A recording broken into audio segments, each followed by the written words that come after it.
Hi guys, in the last lesson I showed you some concepts you can use to start getting your improvising to work. The main ideas there were to use intervallic movement, phrasing changes, and rhythmic displacement to take a scale and have it sound not like a scale, but instead like a nice vocal melody. Okay, so today I thought we could expand on different things you can add to that once you're starting to get those melodic ideas to work. Okay, so a great way to do that is to start harmonizing your lines. So a really good way to get your harmony is from the full minor or major scale, depending on how you want to look at it. So in a lot of blues stuff, you might be doing pentatonic or blues scale type stuff. So let's say if we're in the key of G sharp minor right here, this would be box 1. Maybe you're doing a lot of, but maybe you want to add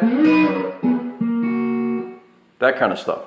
So let me show you where that came from. So the idea here is that I'm overlaying the minor scale over the minor pentatonic and blues scale. So we'll get into this on another video, but basically if I have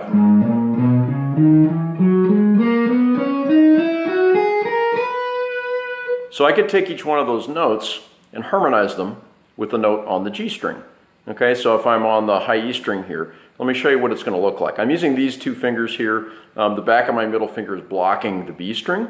Okay, and I'm using this fingering because I'm going to have to go into the shape. So for me, that works really well.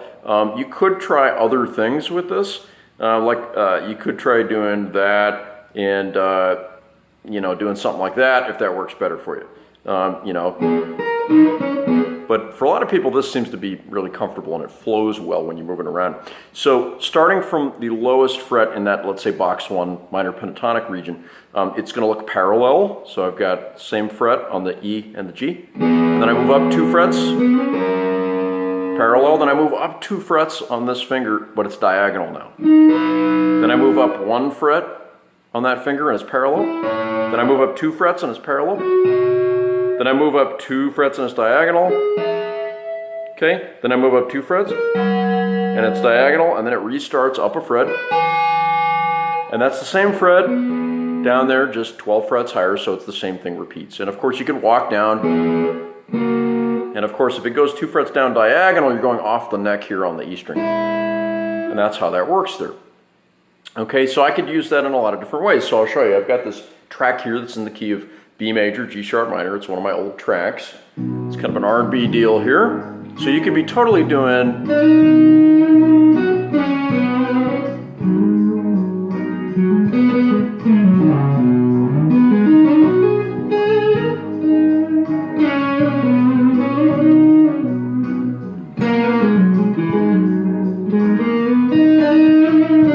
I'm going to add some of this stuff here.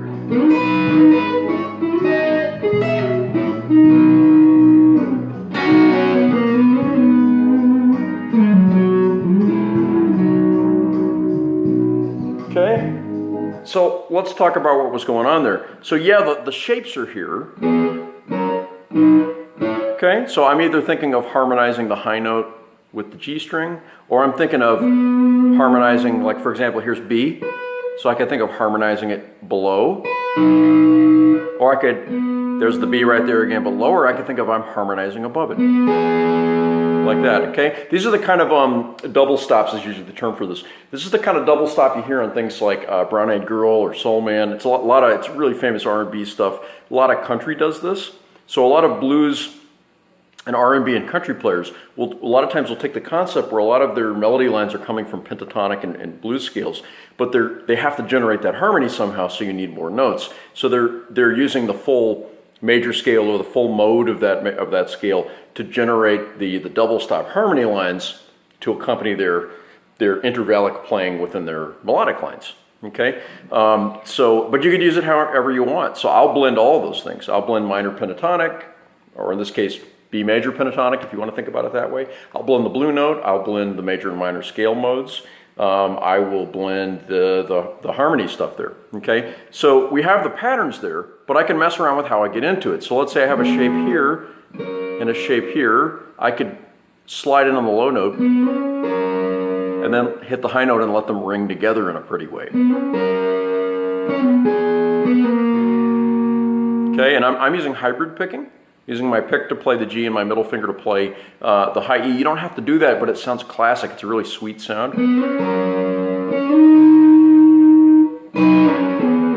See, so I can do things where if I'm slick with it, where I shift into the note that has one pick stroke there.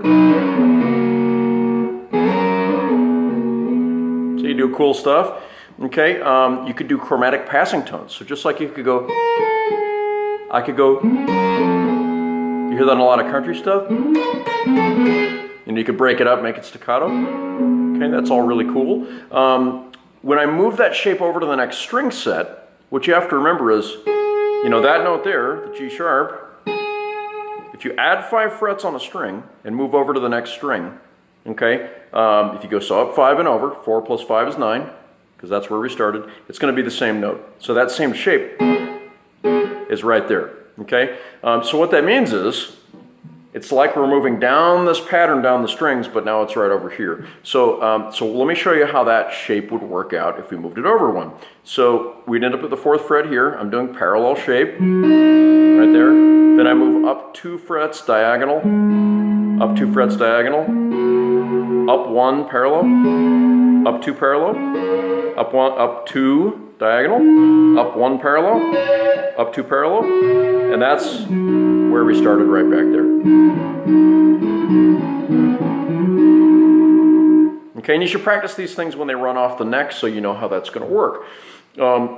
So I would suggest working with just those 2 string pairs at first. You know, the harmonized double stops on your E and your G, and the harmonized double stops on the B and the D. Okay, Chris, but what about the G and the A? Well, remember what happens, because of the way the guitar is tuned, any shape that I have on the B, you know, the B string, when I move the B to the G, that shape is you're gonna add a fret to the shape here, is what's gonna happen. Actually, it's gonna go down a fret on the next string. So this kind of shape that used to be this is now gonna look like this. And this shape that was, you know, this is now gonna be 1 fret bigger. Okay, so what you would have now is that kind of thing. Which is totally cool. You should absolutely learn that. But I think for right now, it's easier to manage when you're first doing it, the 2 string sets that have the same shape on them. Okay, and those usually sound the best if you're in a band context, really distorted anyway, because they're higher in pitch, so all that stuff will work. Okay, so what you can do is you start blending all these ideas, right? So maybe you have a melodic, like pentatonic thing.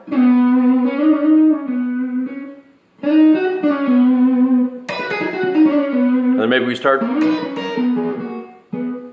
you know, you start doing your little double stop action there. Okay, that's one way to do that. Now there's of course all sorts of other intervals here. Okay, so you could do, what these are called by the way are major and minor sixths. So I'm harmonizing in sixths. You don't have to know what that means, but it sounds cool, okay? So if you're doing thirds, you're gonna have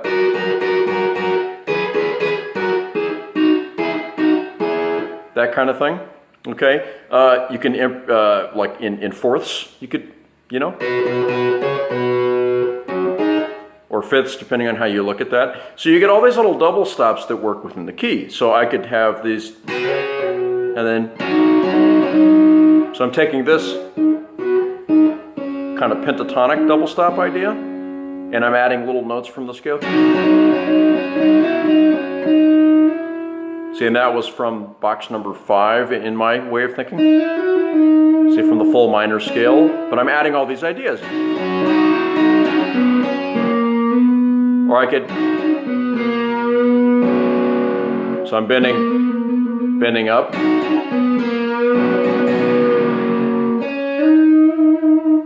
And then I could go into,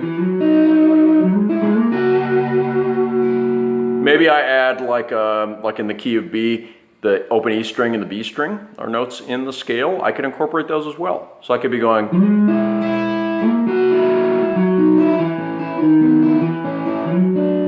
whoops, be nice if you play the right notes, right?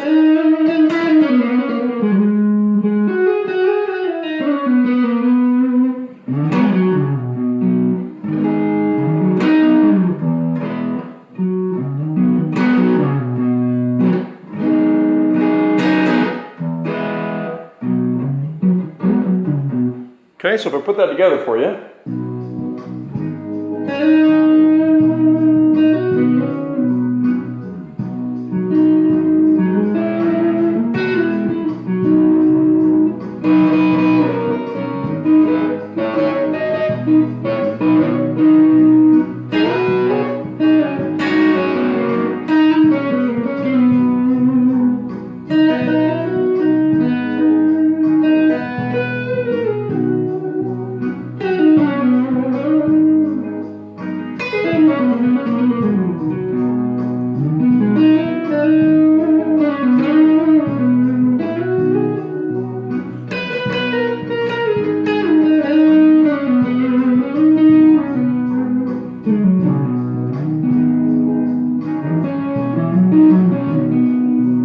Okay, so those are ideas. So you want to start learning those and mapping those out. Now, what else can you do with that? Well, you could take those double stops and do rhythmic things with them.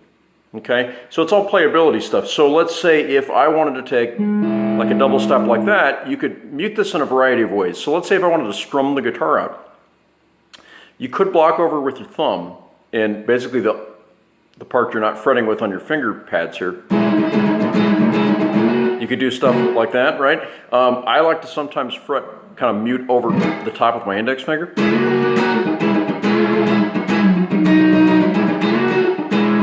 So you can do all sorts of stuff with that.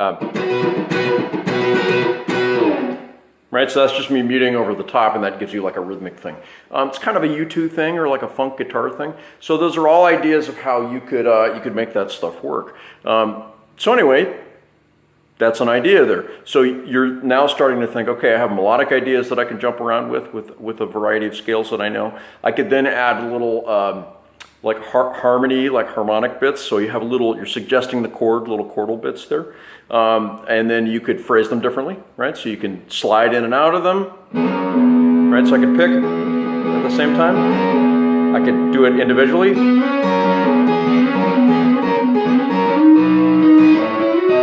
I could add chromatic passing tones between the notes. Right, I could go between the different string sets, right? So I could go like, so that I could move around the intervals more. See, and I don't have to go in stepwise fashion up the scale. I can jump around. I can incorporate an open.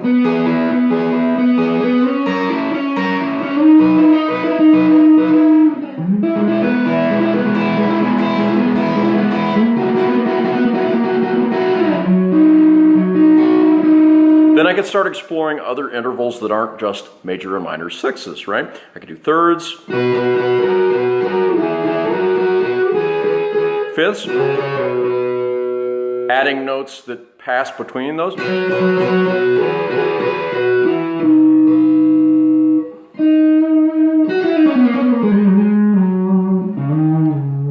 Limitless possibilities. Now, what we can start looking at maybe in the next lesson is we could talk about how to actually start mapping the chords over the top of that. Okay, so eventually you could do things like where if you had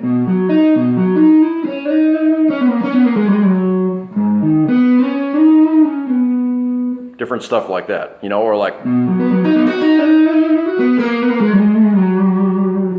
you get all these different ideas. So these are different ways of looking at the set of notes on the neck, which we didn't really change much, but grouping them together in different ways to break it up so you have ideas about how you could move around harmonically and melodically, which in the grand scheme of things, the goal is to make music and to make cool things. And the notes and the harmonies and everything are really just colors that you're painting with. You know, so the goal isn't to just get all the colors on there, it's to take those colors and make a piece of art with them, right? Something that's awesome, that's fun, sounds cool. Anyway, I hope this has helped you guys with some stuff. I will see you guys next time. Thanks.